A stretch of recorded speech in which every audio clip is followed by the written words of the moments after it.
Big topic of discussion in sports and on this show. Stephen A., you have been very strong in your condemnation of him. And yesterday, former NBA All-Star Stephon Marbury posted a video of himself going at you for that notion. Here it is. It's sad to hear Stephen A. Smith talk about Kyrie Irving the way how he's talking about him, calling him selfish. This man has done so much stuff for human beings and giving back and trying to help so many different people, all different cultures, not just black people. This is what happens when you have people like this guy who's animated, not realistic about what it is that he speaks and talks about. He played a little bit of basketball, but come on, serious? You letting this guy talk to you about sports? This guy never got hit in a football game. He never swung a bat, and this is the person who they have speaking and talking about what's going on in sports. Man, y'all need to defund his voice. All right, Stephen A., I will give you the floor to respond to that. Thank you. Give me the camera, please. First of all, I'm not going to go off about Stephon Marbury. We are here. We give our opinions every day. Stephon Marbury is a brother out of Brooklyn, New York, who could ball. I covered him in Lincoln High School. I knew him. I knew his brothers to a lesser degree, his wonderful parents as well.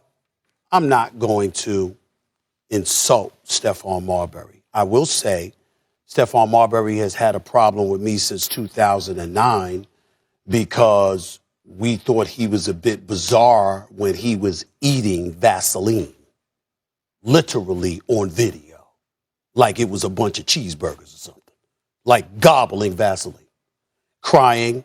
He later admitted he was depressed and what have you. And then obviously because of that, the level of awareness with, issues of mental health came in the fold. And so that's nothing to joke about or to be disrespectful about.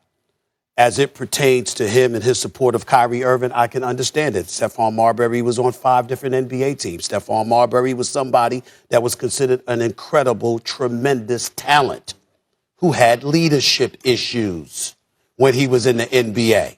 And so it seems more than apropos that he would come to the support of a Kyrie Irving. Here's my point about Kyrie Irving that I would ask Stephon Marbury and them to remember. And by the way, you don't have to bring up the fact that I balled because I couldn't shine Stephon Marbury's shoes as a basketball player. When they were talking about Felipe Lopez and all of that stuff, Stephon Marbury was the big-time player out of New York City. He was sensational. And Kyrie Irving is sensational. I don't even belong in the mention in the same breath as them. I'm a journalist, a reporter, a commentator. That's where my stuff lies. Not as a ball player. I don't even deserve to be mentioned in the same breath as y'all. But I'm a grown-ass man, and I'm a black man. And I've watched people like yourself in these positions where you can be leaders, and you elect to take a pass. And that is what I am accusing Kyrie Irving of doing. And let's go down the list. You're in Cleveland. You're playing with the great LeBron James. You can't get along with him. You decide to ask out of it. You transfer to Boston because you threatened Cleveland that you would not be willing to play if they didn't move you. You go to Boston, and what do? They go to the finals they go to the Eastern Conference Finals without you because you get hurt. You come back the next year and things are a bit discombobulated. You apologize to LeBron James, saying that you didn't realize what he was talking about at the time because there was a leadership issue. Okay, you ultimately end up departing out of Boston. After promising Boston fans I would stay there, okay, if you'll have me, and then you get up and leave. You end up going to Brooklyn. You're there the first year because KD ain't with you because he tears his Achilles. You only play 20 games. Then the next year you come and you get hurt right before the season is halted because of a pandemic. During the summertime before play was to be resumed, you're encouraging players to put themselves in a position where billions of dollars would cost them billions of dollars if they were to sit up there and not play in the bubble because the players, the NBA owners would have ripped up the CBA agreement because they were losing so much money. It would have rendered all contracts null and void, and then you would have had to start all over. You go public with that proclamation without talking to CP3 and the leadership for the NBA Players Association. You go out on your own. Then After that, you're gone for 10 months. I'm talking about Kyrie Irving, obviously. You're gone for 10 months. And in that 10-month span, once you come back, you play 7 games over a 2-week period and then say, I need a break for personal reasons. And then now here we are with the vaccine. I'm not an anti-vaxxer. I'm vaccinated, but I was nervous about it too.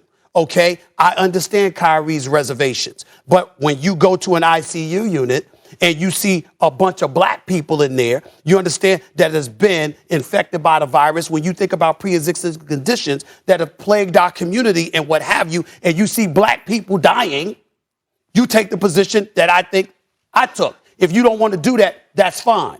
But my point is, you left Brooklyn hanging. So KD is there because of you, and James Harden is there to a degree because of you. But you're not there with them. And I'm saying, once again, this points to leadership. And last time I checked, that makes me disqualified because I've taken that position. It makes me disqualified to talk about this. Stephon Marbury, I was a sports writer when you were in high school. You didn't say anything about me then. If Stephon Marbury has such a problem with my voice, why did you use my voice prominently on your own documentary, The Kid Out of Coney Island, that was aired on Netflix? Go look at Stephon Marbury's documentary and who's all over it. Why did you have these people come interviewing me about you and about how great you were if suddenly my voice was a problem? You see the inconsistency? You messing with the wrong brother, my brother. I'm going to say what it is, and I mean what I say. I ain't selling out. I'm looking out. The fact of the matter is, Kyrie Irving has put himself in a position where we get to question his leadership based on the multitude of decisions that he has made. Yeah. It doesn't make him a bad person, because he's not. It doesn't get us to ignore his philanthropy, because we shouldn't. He's a beautiful person whose heart's in the right place, who's done a lot of great things for a lot of great people. But on this particular issue, I believe he's wrong. If you disagree with me, I respect that. Whether you in China or New York or anywhere in between, you have a right to voice your opinion. Right. But don't act like just because I didn't play the game on your level that I don't get to say this about Kyrie. Let's leave it there. And I just want to say one thing. We really have to get in a break. But as a woman, and obviously I'm not a part of this conversation between you and Stephon Marbury, when we talk about people being disqualified, then no women would really be in sports. Then I could have never worked at NFL Network or cover, because we're not taking hits, we're not wearing pads. So in terms of being disqualified, there would be no women. Well, but I just want you to realize, if we're saying you haven't put on the pads, you hadn't. He just wants to disqualify me because he doesn't agree with what I'm saying. And Kyrie Irving is trying to paint himself as a victim when this is about his leadership. Part of the disqualification was because you didn't play at that level. So I'm saying, so what does it mean for all females in sports then? By the way, very bad news. We didn't play in the NBA or the NFL. Do you get what I'm saying? Very bad news for y'all. I got 5 years to go on my deal. And I'm going to be on NBA Countdown. And I'm going to be here. I know you might not like it, Stephon Marbury. You're going to have to deal with that. Let's leave it there. Lots of HBCU football action this weekend. Here's just a few matchups. Deion Sanders' Jackson State team takes on Alabama State, and the Nissan Heisman House stops in the Volunteer State as Tennessee Tech takes on Coach Eddie George in Tennessee State. And as always, the